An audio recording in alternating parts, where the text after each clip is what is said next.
जय जगन्नाथ। नमस्कार दर्शक बंधु, आसतु जानिबा आजिर 20टी बड़ और गुरुत्वपूर्ण खबर। भिडियोटी भल लगिले लाइक करंतु एवं जदि आपण आम चैनल रे नुआ आसिचंती सब्सक्राइब करी बेल आइकन दबांतु, जहा द्वारा ओडिशा देश विदेशर ताजा खबर, पाणीपाग सूचना और ब्रेकिंग न्यूज सबुठारु प्रथमे पाई परिबे। प्रथम खबर, जुलाई 1 रु बदलिबो अनेक नियम। नुआ आर्थिक नियमर सीधा प्रभाव ग्राहक और करदातांग उपरे पड़िबो। आईटीआर दाखल, यूपीआई माध्यम पीएफ उठाण, एलपीजी दर, पासपोर्ट फी और बैंकिंग सेवार परिवर्तन आसिबो। वेतनभोगी और ऑडिट नथिबा करदातांग पई आईटीआर 1 और आईटीआर 2 दाखलर शेष तारीख 31 जुलाई। ईपीएफओ 3.0 जरिया यूपीआई माध्यम पीएफ टंका उठाइबा सुविधा आरंभ होबार संभावना। घरोई और व्यावसायिक एलपीजी, सीएनजी, पीएनजी और एटीएफ दर में परिवर्तन होई पारे। 36 पृष्ठा पासपोर्ट फी 1500 रु बढ़ी 2500 टंका हेबो। तत्काल सेवा फी 5000 टंका। 60 पृष्ठा विशिष्ट जम्बो पासपोर्टर फी मध्य वृद्धि करा जाई 6000 टंका पर्यंत करा जिवो। बिना टिकेट यात्रार जरिमाना 250 रु बढ़ी 500 टंका हेबो। ता सहित एबेठारु जदि कौनसी पुरुष यात्री महिला कोच रे यात्रा करुवा जना पड़ती तेबे तांको उपरे 2500 टंका पर्यंत जरिमाना लगा जाई पारे। आसंता 6 मास पर्यंत आधार अपडेट संपूर्ण मागणा रहिबो। पूर्वरु आधार रे नाम, ठिकाना, जन्म तारीख, मोबाइल नंबर एवं ईमेल बदलैया 75 टंका देवाकू पड़ुथिला। परवर्ती खबर, अंत्योदय अन्न योजना रे बड़ परिवर्तन आनिबाकू केंद्र सरकारक योजना। परिवार पिछा मिलुथुवा मासिक 35 किलोग्राम खाद्यशस्य बदल में प्रति व्यक्ति को मासिक 7 किलोग्राम देवाकू प्रस्ताव रही। एने जातीय खाद्य सुरक्षा बिल 2026 उपरे जुलाई 13 पर्यंत साधारण लोकों मतामत लोड़ा जाइछि। एही परिवर्तन फल बड़ परिवार अंत्योदय हिताधिकारी माने अधिक लाभ पाइबे। परवर्ती खबर, दिनक परे श्रीजीऊ पवित्र स्नान यात्रा। एने चलचंचल होई उठिछि श्रीक्षेत्र। स्नान यात्रार विशेष नीति पई शनिवार राति 10:30 रु रविवार अपराह्न 1टा पर्यंत प्राय 14 घंटा श्रीजीऊ साधारण दर्शन बंद रहिबो। लक्षाधिक भक्तों समागम को दृष्टि रखी श्रीमंदिर प्रशासन और पुरी पुलिस पक्षरु कड़ा सुरक्षा और स्वतंत्र ट्राफिक व्यवस्था करा जाइछि। भुवनेश्वर आसुथिबा गाड़ी, समुद्रकूल जाउथबा जान, बस और टूरिस्ट बस पई पृथक पार्किंग स्थान निर्धारण होइछि। स्नान पूर्णमी पई समस्त प्रस्तुति सरिछि। कड़ा सुरक्षा बल भितर रहिबो Shrikshetra. Quick reaction team, anti sabotage team सह मुतन हेबो 79 प्लाटून फोर्स। स्नान यात्रा दिन श्रीमंदिर चारिपाखकू नो भेहिकल जोन घोषणा करा जाइछि। भक्त माने सिंहद्वार देई प्रवेश करी उत्तर द्वार देई प्रस्थान करिए बोली पुरी पुलिस सूचना दैछि। परवर्ती खबर, पूर्व भारत में शिल्पायन को गति देवा पई मुख्यमंत्री मोहन चरण माझी गो ईस्ट पदक्षेपर घोषणा करिसंती। भुवनेश्वर रे सीआईआई पूर्वांचल परिषद बैठक में से कहिसंती एही प्लाटफर्म माध्यम पूर्व और पूर्वोत्तर राज्यर शिल्पगोष्ठी को ओडिशा रे निवेश पई प्रोत्साहन मिलिबो। गो ईस्ट अधीन रे स्वतंत्र टास्क फोर्स, गो ईस्ट सेल और गो शिफ्ट मॉड्यूल गठन करा जिवो। यह निवेश प्रकल्पर त्वरित मंजूरी और रियल टाइम मॉनिटरिंग रे सहायक हेबो। शिल्पनीतिर संशोधन फल बलांगीर, कलाहांडी, नुआपड़ा, कंधमाल, बौद्ध और गजपति समेत 15टी पछुआ जिले में अणखनिज भित्तिक शिल्प प्रतिष्ठा को प्रोत्साहन मिलिबो। एही बैठक में 7टी एमओयू स्वाक्षर होइतिबा बेले 24,823 कोटी टंकार निवेश और 29,500 नियुक्ति सुजोग सृष्टि हेबो बोली सरकार कहिसंती। मुख्यमंत्री को सूचना अनुसार जून 2024 रु ए पर्यंत 9.5 लाख कोटी टंकार 477टी प्रकल्प अनुमोदन पाइछि, जहाद्वारा प्राय 6 लाख रोजगार सृष्टि हेबो। परवर्ती खबर, ओडिशा पुलिस पई गौरवर मुहूर्त। देशर सर्वोच्च पुलिस सम्मान प्रेसिडेंट्स कलर रे सम्मानित हेबो ओडिशा पुलिस। आसंता जुलाई 5 रे भुवनेश्वर 7म बाटालियन पड़िया आयोजित समारोह रे केंद्र गृहमंत्री अमित शाह यह सम्मान प्रदान करिवे। आईन श्रृंखला रक्षा, अपराध नियंत्रण, नक्सल मुकाबला, विपर्य समय जनसेवा एवं उल्लेखनीय कार्यदक्षता पई ओडिशा पुलिस को यही सम्मान मिलुछि। एही अवसर रे एक भव्य परेडर मध्य आयोजन करा जिवो। परवर्ती खबर, शनिवार भुवनेश्वर स्थित मंचेश्वर अंचल रे बाप झियो को धक्का देछि आम बस। स्कूल रु बाप झियो फेरुथिबा बेले रंग रूट रे आसी आम बस धक्का देछि। दुर्घटना रे झियोर गोड़े आघात लागिथिबा बेले गुरुतर अवस्था रे बापा झियो को पीसीआर रे मेडिकल को पठा जाइथिला। दुर्घटना घटाइथिबा आम बस को स्थानीय लोके अटकाइथिबा बेले घटनास्थल रे मंचेश्वर पुलिस पहुंची तदंत करुछि। परवर्ती खबर, महानदी जल विवादर समाधान दिगरे बढ़िला पदक्षेप। ट्रिब्यूनाल रे जुग्म वैषयिक टीम रिपोर्ट दाखल करिथिबा बेले खूब शीघ्र ओडिशा और छत्तीसगढ़ मध्य सचिव स्तरीय बैठक हेबो बोली एडवोकेट जेनेराल पीताम्बर आचार्य सूचना दैछंती। आसंता जुलाई 11 रे ट्रिब्यूनाल परवर्ती शुणाणी हेब। सुप्रीमकोर्ट निर्देश और जातीय जलनीति को आधार करी जल बंटन प्रसंग में चूड़ांत निष्पत्ति नियाजियो बोली से कहिसंती। परवर्ती खबर एप्पल आईपैड और मैकबुक दर वृद्धि। एप्पल अमेरिका रे आईपैड और मैकबुक दर $300 पर्यंत बढ़ाई। भारत में मध्य किछि मॉडल दर प्राय 1 लाख टंका पर्यंत बढ़ी। एआई डाटा सेंटर पर मेमोरी और स्टोरेज चिप्र चाहिदा बढ़िबारु उत्पादन खर्च वृद्धि पाइथिबा कंपनी कहिछि।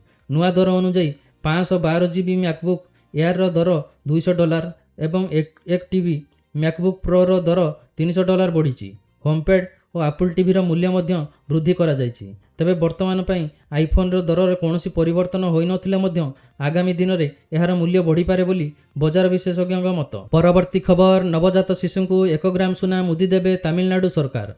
तमिलनाडु सरकार सरकारी हॉस्पिटल रे जन्म नेउथुबा प्रत्येक शिशु को 1 ग्राम सुना मुदी उपहार देबे। थाईमामन थांगा मथिरम थिटम नामक यही योजना सेप्टेम्बर 15 रु आनुष्ठानिक भाव आरंभ हेबो, किंतु जून 22 रु लागू होइथिबा बोली जणाजिबो। तमिल परंपरार थाईमामन सिर प्रथा को आधार करी आरंभ होइथिबा एही योजना रे सरकार नवजात शिशु को मामूर भूमिका नेबे। योजना पाई वार्षिक प्राय 755.83 कोटी टंका व्यय कराजिबो। परवर्ती खबर 2 टाइफून रे जापान रे हाहाकार, लक्षाधिक लोक प्रभावित।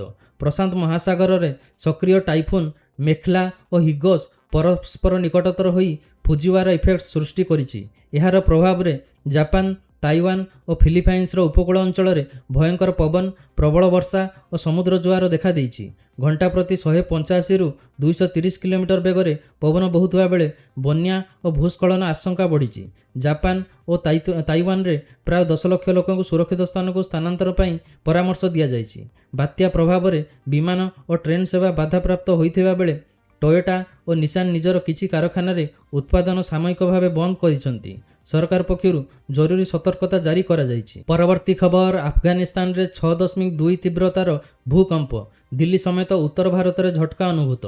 अफगानिस्तान हिंदुकुश अंचल में शनिवार 6.2 तीव्रतार भूकंप होइछि। भूकंपर केन्द्र भूपृष्ठरु प्राय 215 किलोमीटर गभीर रे थिबारु दिल्ली एनसीआर, जम्मू काश्मीर समेत उत्तर भारतर अनेक स्थान में झटका अनुभूत होइछि। भूकंप समय लोके भयभीत होई घर और कार्यालय बाहर को दौड़िथिले, तेबे धनजीवन कौन क्षति होई नथिबा जणा पड़ुछि। भूकंपर प्रभाव अफगानिस्तान सह पाकिस्तान, भारत, चीन, ताजिकिस्तान, उज्बेकिस्तान, किर्गिस्तान और तुर्कमेनिस्तान रे मध्य अनुभूत होइछि। विशेषज्ञ कहवा अनुसार भूकंपर केन्द्र अधिक गभीर रे थिबारु एहार प्रभाव विस्तृत अंचल में पड़िथिले मध्य क्षयक्षतिर आशंका कम रही थाए। परवर्ती खबर आसंता वर्ष भारत आसीपारती ट्रंप।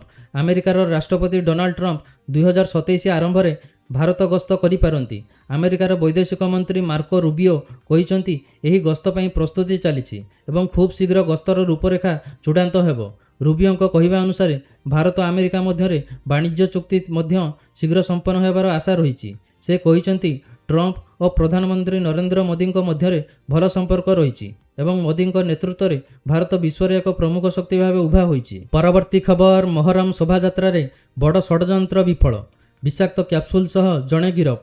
मुंबई रे मोहरम शोभायात्रा को टार्गेट करी होइथिबा एक बड़ षड्यंत्र को पुलिस विफल करिछि। पेनकिलर बोली कही विषाक्त क्याप्सूल बंटन योजना करिथिबा अभियोग रे पुणेर फयाज निसार हुसैन प्रेमजी को गिरफ करा जाइछि। पुलिस तदंत रे क्याप्सूल गुड़िकरे जिंक फॉस्फाइड थिबा जणा पड़िछि, जहाँ साधारणतः मूसामरा विषय व्यवहृत हुए। अभियुक्तों निकटरू 14,900 क्याप्सूल जबत होइथिला बेले से 30,000 क्याप्सूल और 50 किलोग्राम जिंक फॉस्फाइड ऑर्डर करथिबा सूचना मिलिछि। पुलिस कहिछि अभियुक्त बिना अनुमति रे क्याप्सूल बिक्री करुथिले। वर्तमान तांकु पचराउचरा जारी रहिछि। एही षड्यंत्र पछरे आउ केही संपृक्त अछंती कि नाही एवं कोनोसी संगठित नेटवर्क काम करुथिला कि नाही से नै तदंत चलिछि। परवर्ती खबर इस्राएल लेबानन मध्यरे शांति चुक्तिर ढांचा स्वाक्षर। इस्राएल और लेबानन मध्यरे चलिथिबा संघर्षर अवसान दिगरे एक बड़ पदक्षेप निया जाइछि। अमेरिकार मध्यस्थतारे वाशिंगटन रे उभय देश शांति चुक्तिर एक ढांचा उपरे स्वाक्षर करिसंती। अमेरिकार वैदेशिक मंत्री मार्को रूबियो कहिसंती यह शांति प्रक्रियार एक गुरुत्वपूर्ण आरंभ। चुक्तिर विस्तृत शर्त सार्वजनीन करा जाय नथिले मध्य यह लेबाननर सार्वभौमत्व पुनर्स्थापन एवं स्थायी शांति पाई प्रथम पदक्षेप बोली कहा जायछि। एपटे इस्राएल प्रधानमंत्री बेंजामिन नेतान्याहू स्पष्ट करिसंती जे ହେଜାବଲା ନିରସ୍ତ୍ର ନ ହେବା ପର୍ଯ୍ୟନ୍ତ ଇସ୍ରାଏଲି ସେନା ଦକ୍ଷିଣ ଲେବାନନରେ ମୁତୟନ ରହିବେ। ସେ କହିଛନ୍ତି ପର୍ଯ୍ୟାୟକ୍ରମେ ଲେବାନନ ସେନାକୁ କିଛି ଅଞ୍ଚଳର ନିୟନ୍ତ୍ରଣ ହସ୍ତାନ୍ତର କରାଯିବ। ପରବର୍ତ୍ତୀ ଖବର, ଶୋଏବ ଅଖତରଙ୍କ ଭାଇ ଅନ୍ତିମ ସଂସ୍କାରକୁ ନେଇ ବିବାଦ।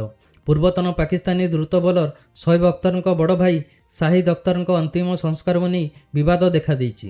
ସୋସିଆଲ ମିଡ଼ିଆରେ ଭାଇରାଲ ହୋଇଥିବା ଫଟୋ ଓ ଭିଡ଼ିଓରେ ଇସ୍କର ଇ ତୈବା ସହ ସମ୍ପୃକ୍ତ ବୋଲି ଅଭିଯୋଗ ଥିବା କିଛି ବ୍ୟକ୍ତି ଉପସ୍ଥିତ ଥିବା ଦାବି କରାଯାଉଛି। ରିପୋର୍ଟ ଅନୁସାରେ ଇସଲାମାବାଦର H8 କବରସ୍ଥାନରେ ହୋଇଥିବା ଅନ୍ତିମ ସଂସ୍କାରରେ ପାକିସ୍ତାନ ମରକଜି ମୁସଲିମ ଲିଗ୍ର କିଛି ନେତା ଓ କର୍ମୀ ମଧ୍ୟ ଯୋଗ ଦେଇଥିଲେ। ଏହି ଦଳକୁ ଇସ୍କର ଇ ତୈବାର ରାଜନୈତିକ ପ୍ରକ୍ସି ବୋଲି ଅଭିଯୋଗ ରହିଛି। ଏହି ଘଟଣା ପରେ ପାକିସ୍ତାନରେ ଆତଙ୍କବାଦୀ ସଂଗଠନ ସହ ଜଡ଼ିତ ବ୍ୟକ୍ତିଙ୍କ ଉପସ୍ଥିତିକୁ ନେଇ ପୁଣି ଥରେ ଚର୍ଚ୍ଚା ଜୋର ଧରିଛି। ତେବେ ଭାଇରାଲ ଭିଡ଼ିଓରେ ଥିବା ସମସ୍ତ ବ୍ୟକ୍ତିଙ୍କ ପରିଚୟ ଏବଂ ସେମାନଙ୍କ ଭୂମିକା ସମ୍ପର୍କରେ ସ୍ୱାଧୀନ ଭାବେ ପୁଷ୍ଟି ହୋଇନାହିଁ। ପରବର୍ତ୍ତୀ ଖବର, ଆମେରିକା ଇରାନ ଉତ୍ତେଜନା ପୁଣି ବଢ଼ିଲା। ଷ୍ଟ୍ରେଟ୍ ଅଫ୍ ହରମୁଜରେ ଏକ କାର୍ଗୋ ଜାହାଜ ଉପରେ ଇରାନ ଡ୍ରୋନ୍ ଆକ୍ରମଣ କରିଥିବା ଅଭିଯୋଗ ପରେ ଆମେରିକା ପ୍ରତି ଆକ୍ରମଣ କରିଛି। ଆମେରିକୀୟ ସେନା ଇରାନ ଭିତରେ ଥିବା ମିସାଇଲ, ଡ୍ରୋନ୍ ଷ୍ଟୋରେଜ ଓ ରାଡାର ସ୍ଥଳୀକୁ ଟାର୍ଗେଟ କରିଥିବା ସୂଚନା ମିଳିଛି। ରାଷ୍ଟ୍ରପତି ଡୋନାଲ୍ଡ ଟ୍ରମ୍ପ ଇରାନର କାର୍ଯ୍ୟକୁ ଗୁରୁତର ଉଲ୍ଲଂଘନ ବୋଲି କହିଛନ୍ତି। ସେଣ୍ଟକମ୍ ମଧ୍ୟ କହିଛି ହରମୁଜ ପ୍ରଣାଳୀରେ ଆନ୍ତର୍ଜାତୀୟ ଜାହାଜ ଚଳାଚଳ ସୁରକ୍ଷିତ ରଖିବା ପାଇଁ ଆମେରିକା ସତର୍କ ରହିଛି। ଏହି ଘଟଣା ପରେ ମଧ୍ୟପ୍ରାଚ୍ୟରେ ପୁଣି ଥରେ ଉତ୍ତେଜନା ବଢ଼ିଛି ଏବଂ ପରିସ୍ଥିତି ଆହୁରି ଜଟିଳ ହେବାର ଆଶଙ୍କା ପ୍ରକାଶ ପାଇଛି। ପରବର୍ତ୍ତୀ ଖବର, ରାଇଘରରେ ଭିଜିଲାନ୍ସ ଜାଲରେ ଲାଇଭ୍ ଷ୍ଟକ୍ ନିରୀକ୍ଷକ ପ୍ରଫୁଲ୍ଲ ହାଲାର। ମୁଖ୍ୟମନ୍ତ୍ରୀ କାମଧେନୁ ଯୋଜନାର ସବସିଡି ମଞ୍ଜୁର କରିବା ପାଇଁ ଜଣେ ହିତାଧିକାରୀଙ୍କଠାରୁ 80,000 ଟଙ୍କା ଲାଞ୍ଚ ନେଉଥିବା ବେଳେ ସେ ଧରା ପଡ଼ିଛନ୍ତି। ଅଭିଯୋଗ ଅନୁସାରେ ସବସିଡି ଟଙ୍କା ଛାଡ଼ିବା ପାଇଁ ଲାଞ୍ଚ ମାଗିବା ସହ ଟଙ୍କା ନ ଦେଲେ ସହାୟତା ବନ୍ଦ କରିଦେବାକୁ ଧମକ ଦେଇଥିଲେ। ହିତାଧିକାରୀଙ୍କ ଅଭିଯୋଗ ଆଧାରରେ ଭିଜିଲାନ୍ସ ଫାନ୍ଦ ପକାଇ ତାଙ୍କୁ ଗିରଫ କରିଛି। ଏହାପରେ ତାଙ୍କ ବାସଭବନ ସମସ୍ତ ଏକାଧିକ ସ୍ଥାନରେ ଚଢ଼ାଉ କରାଯାଇଛି। ରାଇଘର ସ୍ଥିତ ଘରୁ 8.24 ଲକ୍ଷ ଟଙ୍କା ନଗଦ ଜବତ ହୋଇଥିଲା ବେଳେ ଆୟ ବହିର୍ଭୂତ ସମ୍ପତ୍ତି ନେଇ ଅଧିକ ତଦନ୍ତ ଜାରି ରହିଛି। ପରବର୍ତ୍ତୀ ଖବର, ଓଡ଼ିଆ ଚଳଚ୍ଚିତ୍ରର ବିକାଶ ଓ କଳାକାରଙ୍କ ସୁରକ୍ଷା ପାଇଁ ରାଜ୍ୟ ସରକାର ଖୁବ୍ ଶୀଘ୍ର ନୂଆ ଚଳଚ୍ଚିତ୍ର ନୀତି ଆଣିବେ ବୋଲି ମୁଖ୍ୟମନ୍ତ୍ରୀ ମୋହନ ଚରଣ ମାଝୀ ଘୋଷଣା କରିଛନ୍ତି। 35ତମ ଓ 36ତମ ରାଜ୍ୟ ଚଳଚ୍ଚିତ୍ର ପୁରସ୍କାର ବିତରଣ ଉତ୍ସବରେ ସେ କହିଛନ୍ତି ଓଡ଼ିଆ ସିନେମାର ଉନ୍ନତି ପାଇଁ ଚଳଚ୍ଚିତ୍ର ଜଗତର ବିଶିଷ୍ଟ ବ୍ୟକ୍ତିଙ୍କ ସହ ଆଲୋଚନା ହୋଇଛି। କଳାକାରଙ୍କ ସୁରକ୍ଷା, ଉନ୍ନତମାନର ସିନେମା ନିର୍ମାଣ ଏବଂ ବୈଷୟିକ ସହାୟତା ପାଇଁ ସରକାର ପ୍ରତିବଦ୍ଧ ଥିବାବେଳେ ଏହି ଦିଗରେ ଖୁବ୍ ଶୀଘ୍ର ନୂଆ ପଦକ୍ଷେପ ଘୋଷଣା କରାଯିବ। ପରବର୍ତ୍ତୀ ଖବର, ରାଜ୍ୟରେ ତାତିରୁ ମିଳିବ ଆଶ୍ୱସ୍ତି। ବଙ୍ଗୋପସାଗରରେ ଘୂର୍ଣ୍ଣିବଳୟ ସକ୍ରିୟ ହେବା ସହ ଆସନ୍ତା 2 ତାରିଖରେ ଲଘୁଚାପ ସୃଷ୍ଟି ହେବାର ସମ୍ଭାବନା ରହିଛି।